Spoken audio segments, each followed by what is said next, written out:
మన తండ్రి కుమార పరిశుద్ధాత్మ దేవునికి వందనాలు స్తోత్రాలు చెల్లించుకుంటూ ప్రియమైన దేవుని బిడ్డలారా, మీరందరూ దేవుని కృపలో క్షేమంగా ఉన్నారని మేము భావించి దేవునికి వందనాలు చెల్లించుకుంటున్నాము. మీరు ఈ సంవత్సరాది నుండి ఇప్పటి వరకు దేవుని కృపలో జ్ఞానంలో మీరు ఆశీర్వదింపబడుతున్నందుకు దేవునికి వందనాలు చెల్లించుకుంటున్నాము. ఈ దినమందు పుట్టిన దినములు, వివాహ దినములు జరుపుకుంటున్న బిడ్డలను కూడా దేవుడు విశేషంగా దీవించాలని ప్రార్థన చేస్తున్నాము. ఈ సంవత్సరాది నుండి సంవత్సరాంతం వరకు ఆయన కృపలో మీరు వర్ధిల్లాలని ప్రార్థన చేస్తున్నాము. దేవుడు ఈ దినమందు మనకు అనుగ్రహించిన వాక్యము యెషయా గ్రంథము 9వ అధ్యాయము 6వ వచనం చదువుకుందాం. ఏలైనగా మనకు శిశువు పుట్టెను, మనకు కుమారుడు అనుగ్రహింపబడెను, ఆయన భుజము మీద రాజ్యభారముండును, సమాధానకర్తయగు అధిపతి అని అతనికి పేరు పెట్టబడును. దేవుడి వాక్యం ద్వారా మనల్ని దీవించును గాక. యేసుక్రీస్తు ప్రభు వారికి ప్రకటించిన 5 పేర్లలో ఇది ఒకటి. సమాధానకర్తయగు అధిపతి అని ఆయనకు పేరు పెట్టబడును అని దేవుడు ప్రకటింపచేశారు యెషయా ప్రవక్త చేత. సమాధానకర్తయగు అధిపతి, ఆయనే సమాధానం, మనకి శాంతి, నెమ్మది. ఈ లోకంలో మనం సంతోషంగా జీవించాలంటే సమాధానం ఉండాలి. సమాధానం లేకపోతే మనం సంతోషంగా ఉండలేము. ఈ లోకంలో సక్సెస్ఫుల్ లైఫ్ జీవించాలంటే మనకు సమాధానం ఉండాలి. ఆ సమాధానం ఉంటేనే మనము సమాధానకరమైన ఆలోచనలు కలిగి దేవుని కృపలో మనం వర్ధిల్లగలుగుతాము. మన జీవితాలంతా సమాధానంగా సంతోషంగా గడపగలుగుతాము. సమాధానకర్త అయిన అధిపతి మనకు పంపించబడినప్పుడు, మనము ఆయనను ఆధారం చేసుకుని జీవించినప్పుడు, ఆయన పాదాల యొద్ద గడుపుతూ మన జీవితాలను గడిపినప్పుడు ఆయనే మన హృదయాలకు సమాధానాన్ని, నెమ్మదిని ఇస్తాడు. ఏ కుటుంబంలో చూసినా, ఏ పిల్లల విషయాల్లో చూసినా, ఏ పెద్దవారి విషయాల్లో చూసినా మనం ఆలోచన చేస్తున్నాము కదా. ఇప్పుడు చూస్తూ ఉన్నాము, వార్తల్లో వింటూ ఉన్నాము, నెట్లో చూస్తూ ఉన్నాము, బహిరంగంగా అనేక కుటుంబాల్లో చూస్తున్నాము. సమాధానం లేని కుటుంబాలు అనేకమైనవి ఉన్నట్లు మనం ఆలోచన చేస్తున్నాము. ఆ సమాధానం లేకపోవడం వల్లనే వారి జీవితాలు కూడా చెల్లాచెదురుగా అయ్యే స్థితి కూడా పొందుకుంటున్నారని మనం గ్రహించగలుగుతూ ఉన్నాము. ఆ సమాధానం ఉంటేనే కుటుంబాల్లో ఆశీర్వాదాలు ఉంటాయి. సమాధానం, భార్య భర్తల్లో సమాధానం ఉంటేనే బిడ్డలు సంతోషంగా ఉంటారు. ఆ కుటుంబం అంతా ఆనందముగా గడపగలుగుతారు. అలాగే పిల్లల్లో కూడా సమాధానముగా ఉంటేనే తల్లిదండ్రులకి వారు సంతోషాన్ని కలుగజేస్తారు. సమాధానం లేకుండా అల్లరి చిల్లరగా పిల్లలు తిరుగుతూ ఉంటే అల్లరితో కూడిన ఆటపాటలకు జొలిగిపోతూ సంతోషము, సమాధానాన్ని అక్కడ వెతుక్కుంటూ ఉంటే తల్లిదండ్రులు ఏడుస్తూ ఉంటారు. ఈ సమాధానము మనకి కావాలి అంటే దేవుడిచ్చే సమాధానం. యేసుక్రీస్తు ప్రభు వారు మనకి సమాధానం ఇస్తారు అని తండ్రి అయిన దేవుడు ప్రకటిస్తున్నాడు కనుక యేసుక్రీస్తు ప్రభు వారు ఇచ్చే సమాధానం మనము కలిగి ఉంటే మనము ఏడవలసిన పని లేదు. మనము ఏ విషయాల్లోనూ చింతపడవలసిన పని లేదు. మనం ఏ విషయాల్లోనూ అధైర్యపడవలసిన పని లేదు. ఇది జరుగుతుందా లేదా అని ఆలోచన ఉండవలసిన పని లేదు. ఎందుకంటే దేవుడు మనతో ఉండి మనకు అన్ని విషయాల్లో సమాధానంతో కూడిన జ్ఞానాన్ని పెంపొందింప చేస్తాడు కనుక మనకిచ్చిన జ్ఞానం ద్వారా మనం చేసే పనులన్నిటిలో మనకి సమాధానము, సంతోషము, నెమ్మది కలుగుతుందని మనము గ్రహించగలుగుతున్నాం.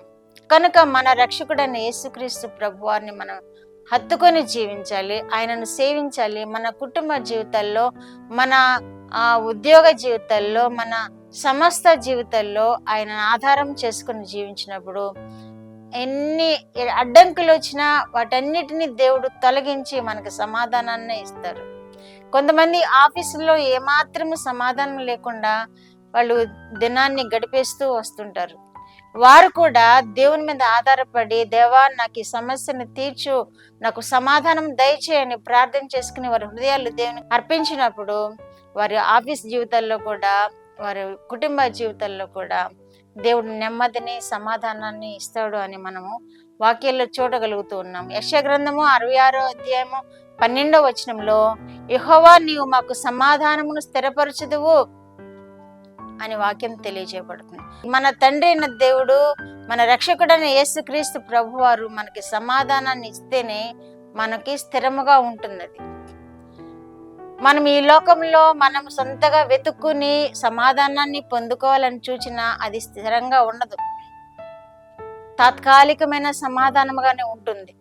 కనుక మన దేవుణ్ణి మనం ఆధారం చేసుకుని ఆయన పాదాల యొద్ద విజ్ఞాపన చేస్తూ మన జీవితాలను గడిపినప్పుడు ఆయన ఇచ్చే సమాధానం మనకి స్థిరముగా ఉంటుంది అని వాక్యంలో తెలియజేయబడుతుంది. అలాగే మన మన పక్షం నుండి మన పనులన్నిటినీ సఫలపరిచే దేవుడుగా ఉన్నాడని కూడా వాక్యంలో తెలియజేయబడుతుంది. మన పక్షముగా ఉన్నప్పుడు దేవుడు మన పనులన్నిటినీ సఫలపరిచినప్పుడు మనకు ఎంతో హాయిగా ఉంటుంది, ఎంతో సమాధానంగా ఉంటుంది. ఒక వివాహం జరగాలని మనం నిశ్చయించుకొని దాన్ని చేపట్టినప్పుడు మన సొంత నిర్ణయాలు తీసుకుని మనకి ఇష్టానుసారంగా ఆ పనులు జరిగించుకుంటే ఒక్కొక్కసారి తొందరపాటు జరగవచ్చు, ఒక్కొక్కసారి ఆలోచన రహితంగా మనము తొందర పనులు చేపట్టవచ్చు, మనకి కష్టాలు రావచ్చు.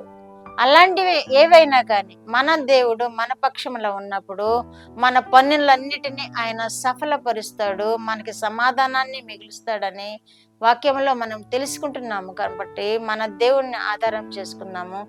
సమాధానకర్తయగు అధిపతి అయిన మన యేసుక్రీస్తు ప్రభువుని మనం ఆధారం చేసుకుని మనం జీవించినప్పుడు మన జీవితకాలం అంతయు సమాధానంగానే ఉంటుంది, మన జీవితకాలం అంతయు సంతోషంగానే ఉంటుంది. ఆయా సందర్భాలలో పరిస్థితులు మనల్ని చిక్కుపెట్టినప్పటికీ, ఆయా సందర్భాలలో మన మనసును ఆయాసపరిచే పరిస్థితులు ఎదురైనప్పటికీ మనము ఆ క్షణం మాత్రమే ఆ స్థితిని కలిగి ఉంటాము. కానీ దేవుడు మనకి సమాధానకర్తగా మనలో ఉండినప్పుడు అది తాత్కాలికమైన ఇరుకే కనబడుతుంది, కానీ శాశ్వతమైనదిగా మనల్ని ఇబ్బంది పెట్టదు.